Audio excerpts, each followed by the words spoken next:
Sarah Martinez wiped the grease from her hands with an old rag as she finished working on the military truck's engine. The desert heat was unbearable, even inside the garage at the remote outpost in Afghanistan. For 3 years, she had been the go-to mechanic for vehicles at Forward Operating Base Phoenix, a small but crucial military installation near the Pakistani border. The soldiers who brought their vehicles to her always treated her with respect, but she could see it in their eyes. They saw her as just another support staff member, a woman who fixed engines and changed tires. They had no idea about her past, and she preferred it that way. Sarah had grown up in East Los Angeles, where survival meant learning to fight before you learned to read properly.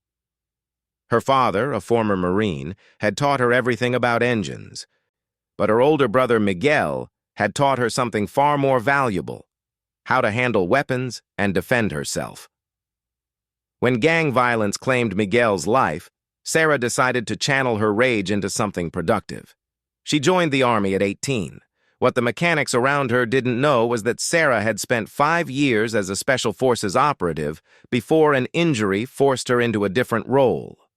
A roadside bomb had damaged her left leg, ending her combat career but not her skills. The Army reassigned her as a mechanic, thinking it would be a quiet job where she could serve out her remaining years without danger. That morning started like any other.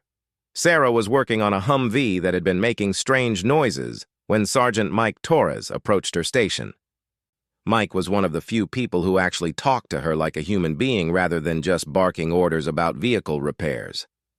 "Sarah, we've got a problem," Mike said, his face serious. "Alpha Team went out on a reconnaissance mission yesterday morning. They were supposed to radio in every 4 hours, but we haven't heard from them in over 18 hours. Sarah looked up from the engine compartment, sensing the worry in Mike's voice. Alpha Team was a Navy SEAL unit that had been stationed at the base for the past month. They were good soldiers, professional, disciplined, and careful. If they had gone silent, something was very wrong. "Where were they headed?" Sarah asked, though she wasn't sure why she cared so much. She told herself it was just concern for fellow service members. Intelligence suggested there might be a weapons cache about 30 miles north of here, in the mountain caves near Kandahar province. It was supposed to be a simple scouting mission. Get in, observe, report back. But the area has been getting more dangerous lately. Sarah nodded. She had heard the reports. Taliban activity had increased significantly in recent weeks. Several convoys had been attacked, and there were rumors of a large group of fighters moving through the region. "What's the plan for getting them back?" Sarah asked. Mike's expression darkened. "That's the problem. Command doesn't want to send another team until they know what happened to Alpha Team. They think it might be a trap, but if our guys are wounded or captured..." Sarah understood the dilemma. Military protocol demanded caution. But every hour that passed reduced the chances of finding Alpha Team alive. She had seen this kind of situation before during her Special Forces days. Sometimes the only way to save people was to act fast, even when it meant taking risks. As Mike walked away to attend to other duties, Sarah found herself thinking about Alpha Team. She had worked on their vehicles several times and had gotten to know some of the team members. There was Lieutenant Jake Morrison, barely 25, but already a seasoned SEAL who always thanked her politely for her work. Petty Officer Carlos Delgado, who had once helped her move a heavy engine block without being asked. Staff Sergeant David Kim, who always brought her coffee when he picked up his vehicle. These weren't just names on a report. They were real people with families waiting for them back home. The thought of them being trapped or worse made something stir inside Sarah that she had tried to bury for 3 years. That evening, as Sarah was closing up the garage, she overheard a conversation between 2 officers. They were discussing the possibility that Alpha Team had been captured by a group led by Ahmad Hassan, a Taliban commander known for his brutality toward American prisoners. The officers spoke in hushed tones about intelligence reports suggesting Hassan had over 40 fighters under his command and was using the mountain caves as his base of operations. Sarah felt her old instincts kicking in. She began mentally cataloging what she knew about the area, the terrain, and the likely tactics Hassan's group would use. Without realizing it, she was already forming a plan. Later that night, Sarah lay in her bunk staring at the ceiling. She could hear other soldiers talking quietly, some playing cards, others writing letters home. It was a normal evening at the base, but Sarah felt anything but normal. The face of every Alpha Team member kept flashing through her mind. She thought about Lieutenant Morrison, who had shown her pictures of his newborn daughter just last week. She thought about Petty Officer Delgado, who sent money home to his sick mother every month. She thought about Staff Sergeant Kim, who was planning to propose to his girlfriend when he got back to the States. Sarah had spent 3 years trying to be invisible, trying to live a quiet life, fixing engines and staying out of trouble. But some things were more important than staying safe. Some things were worth the risk. By midnight, Sarah had made her decision. If the military wasn't going to act quickly enough to save Alpha Team, she would have to do it herself. She knew it was against orders. She knew it could end her career, or worse. But she also knew that she was probably the only person on the base with the skills and knowledge needed to pull off a rescue mission. Sarah began gathering intelligence from the base's computer systems, using access codes she wasn't supposed to have, but had memorized during her Special Forces days. She studied satellite images of the area where Alpha Team had disappeared, looking for possible hiding spots, escape routes, and tactical advantages. The terrain was harsh, steep mountain paths, deep caves, and very little cover in most areas. But Sarah had operated in similar environments before. She knew how to move unseen through difficult terrain, how to use the landscape to her advantage, and most importantly, how to think like both a rescuer and an attacker. As she studied the maps and intelligence reports, Sarah realized that her plan would require more than just military skills.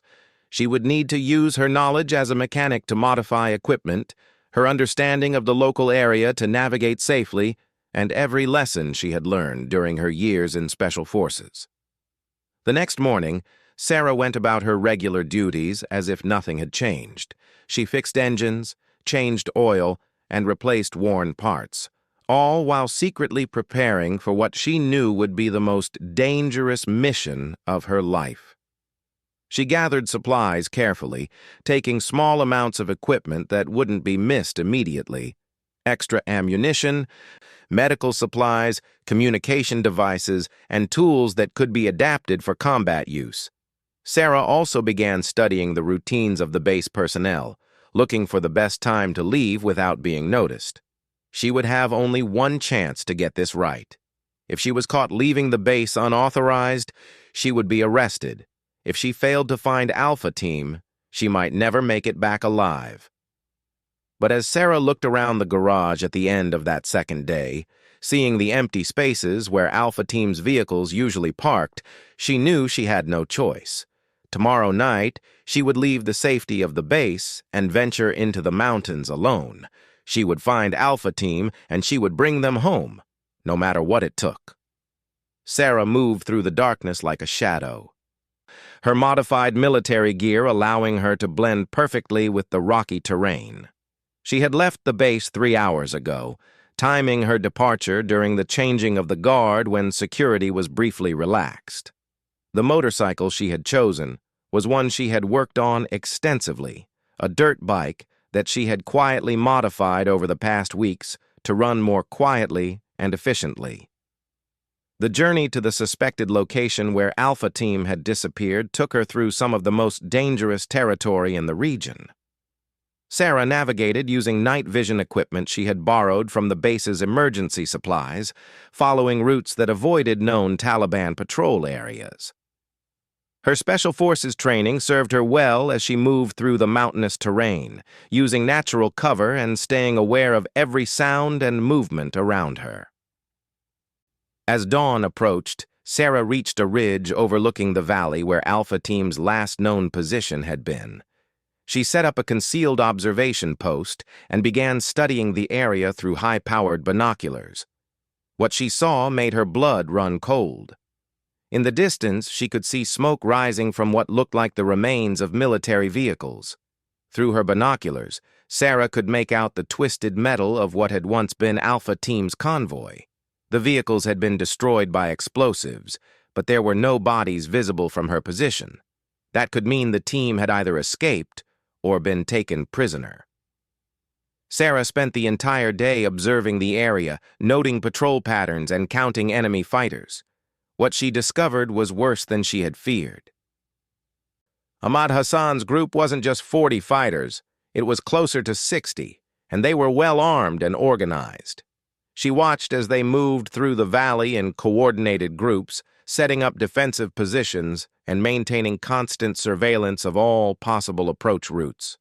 But more importantly, Sarah spotted something that confirmed her worst fears. In a clearing near the main cave complex, she could see a makeshift prison area.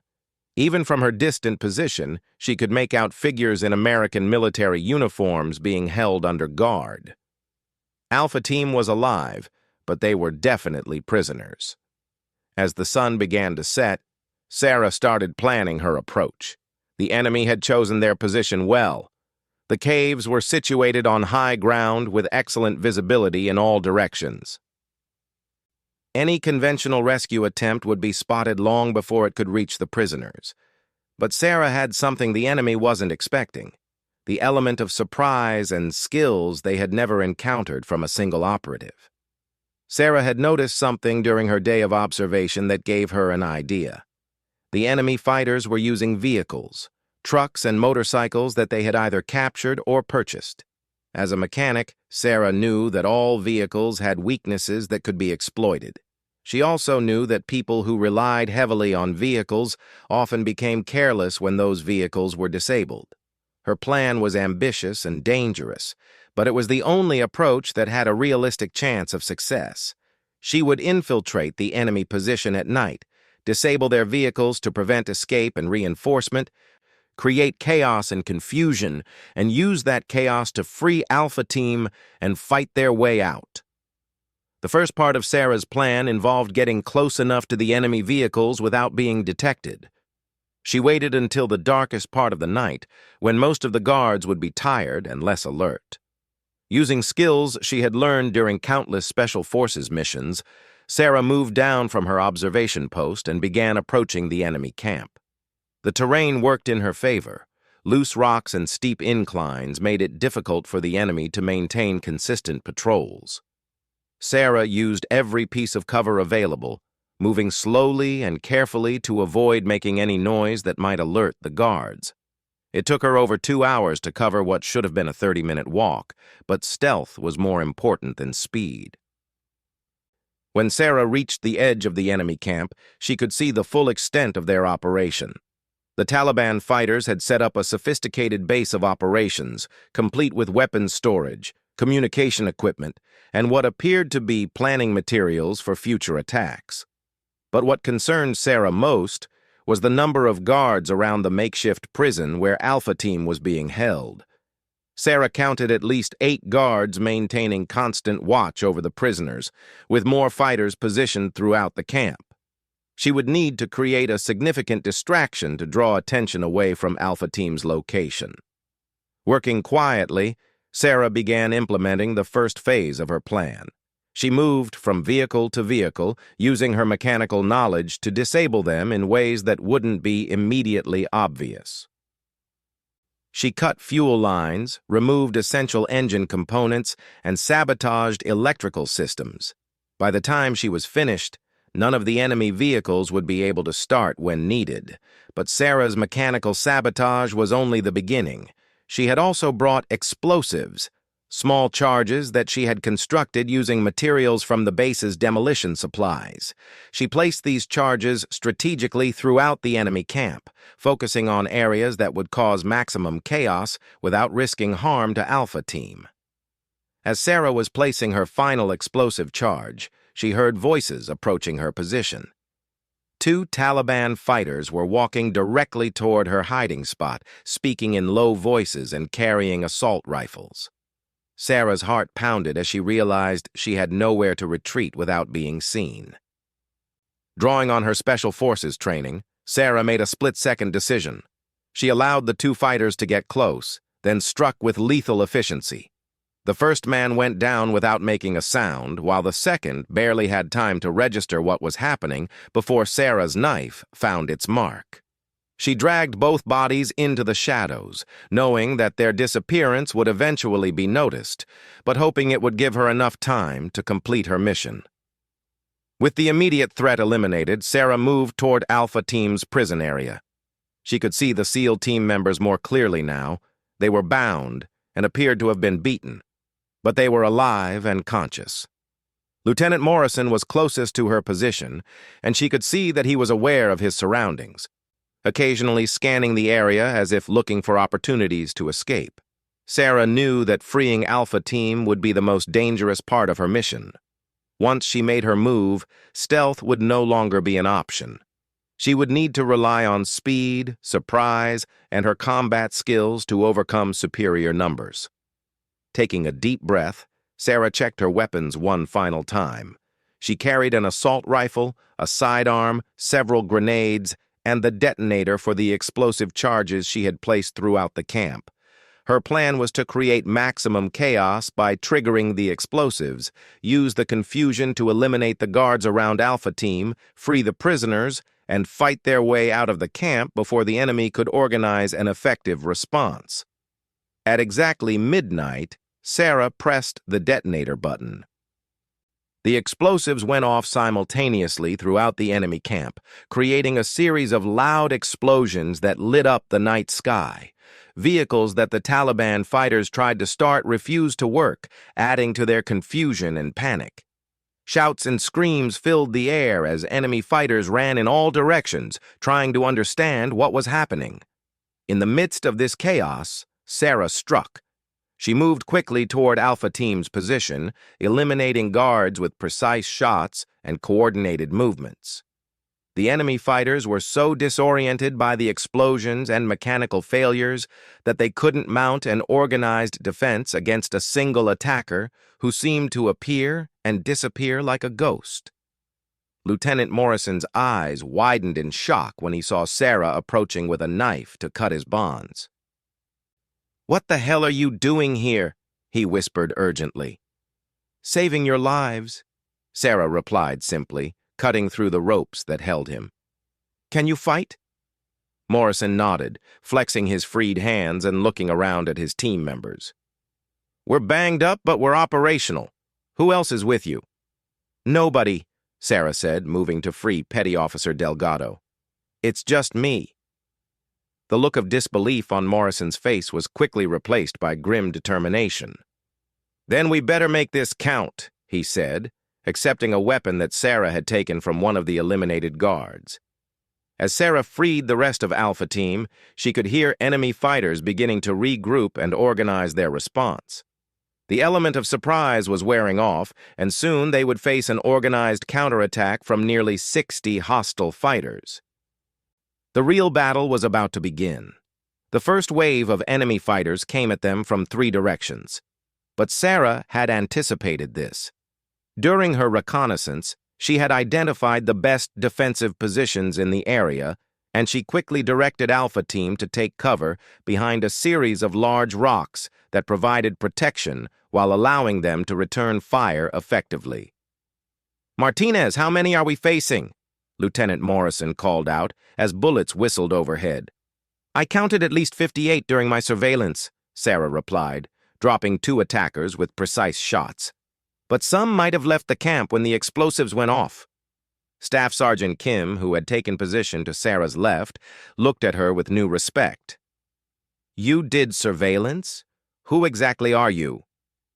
Before Sarah could answer, another group of Taliban fighters attempted to flank their position. Sarah spotted the movement and reacted instantly, throwing a grenade that eliminated 3 enemies and forced the others to retreat.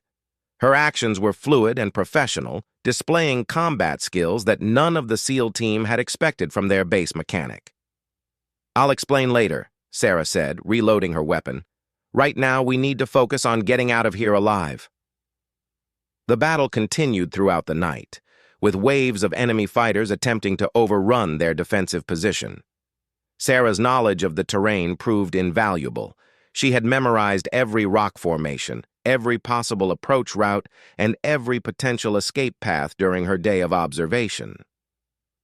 This allowed Alpha Team to anticipate enemy movements and position themselves advantageously. But what impressed the SEAL team most was Sarah's tactical thinking. She didn't just react to enemy attacks. She predicted them, set traps, and used the environment as a weapon. When a group of fighters tried to use the high ground to attack from above, Sarah had already positioned herself to eliminate them before they could fire a shot. When enemies attempted to surround their position, she guided Alpha Team through a series of movements that kept them protected while maintaining offensive capability. Petty Officer Delgado found himself fighting alongside Sarah during a particularly intense exchange of gunfire. "Where did you learn to fight like this?"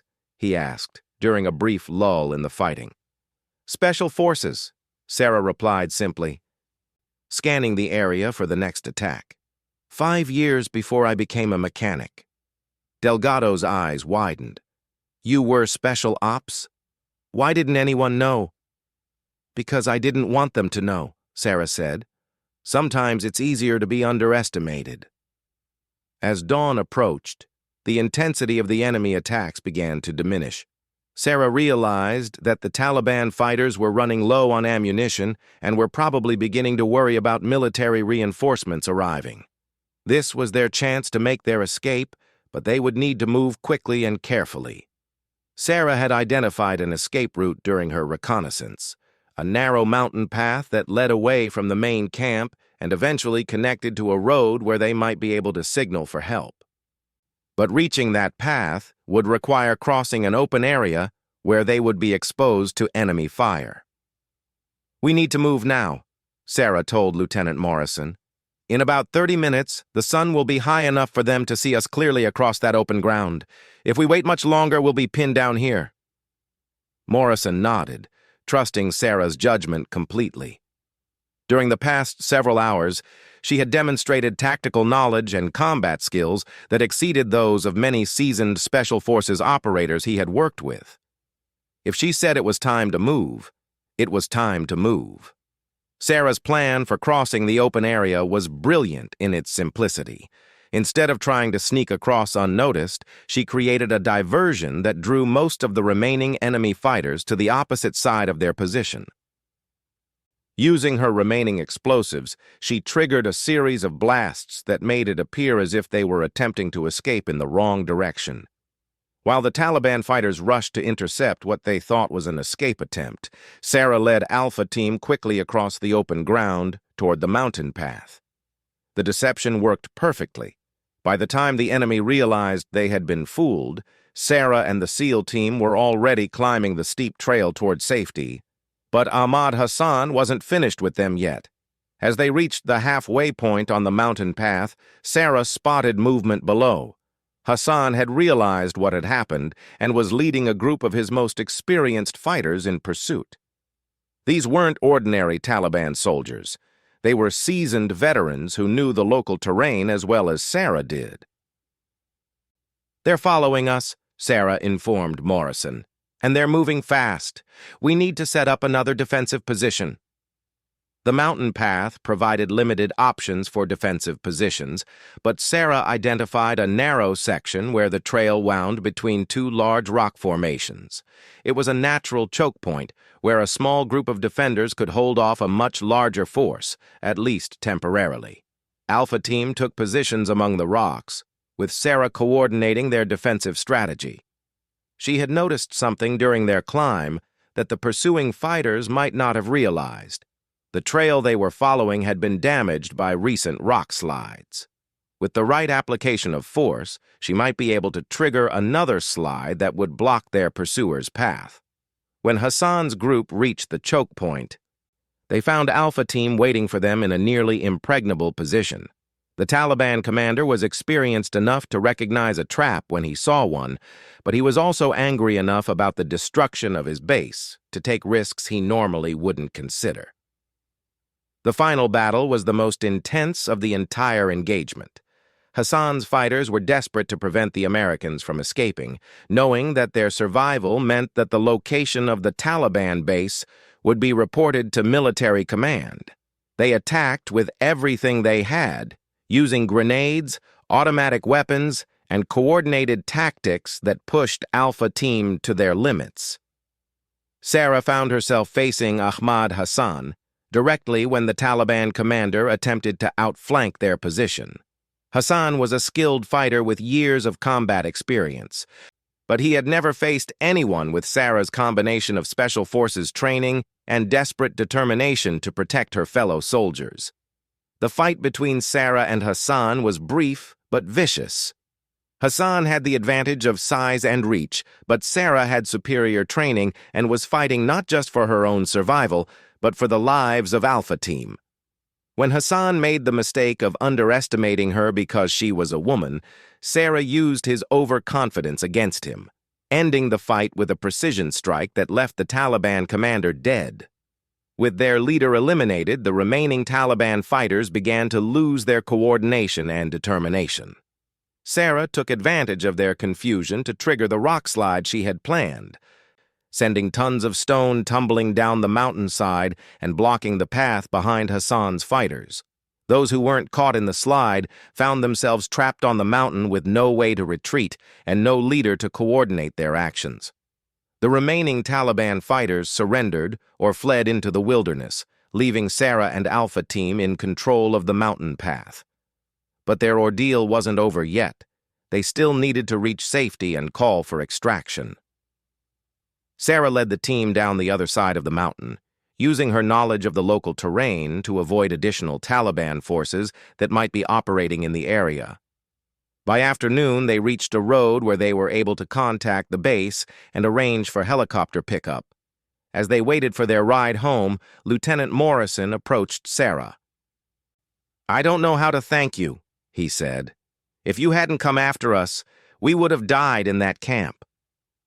Sarah looked out across the desert landscape, thinking about everything that had happened over the past 2 days. "We look after each other," she said simply. "That's what soldiers do." When the rescue helicopter arrived, the crew was amazed to find Alpha Team not only alive, but having successfully eliminated a major Taliban operation in the process.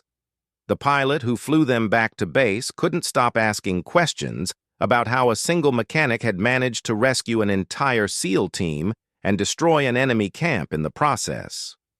Back at Forward Operating Base Phoenix, Sarah's actions became the stuff of legend. Word spread quickly about the mechanic who had turned out to be a former Special Forces operative capable of taking on an entire Taliban unit single-handedly. But Sarah herself was reluctant to accept the praise and attention that came with her newfound fame.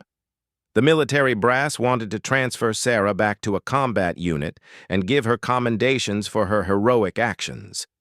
But Sarah declined, choosing instead to remain at the base as a mechanic. She had found her peace in the garage, working on engines and helping other soldiers in her own quiet way. However, her fellow soldiers never looked at her the same way again. They now knew that the woman who fixed their vehicles was also someone who could and would risk everything to bring them home safely. Sarah Martinez had proven that heroism isn't always about rank or recognition. Sometimes it's about a person who quietly possesses extraordinary skills and the courage to use them when they're needed most. Alpha Team never forgot what Sarah had done for them. Lieutenant Morrison recommended her for the Medal of Honor, though Sarah requested that the recommendation be downgraded to avoid unwanted attention.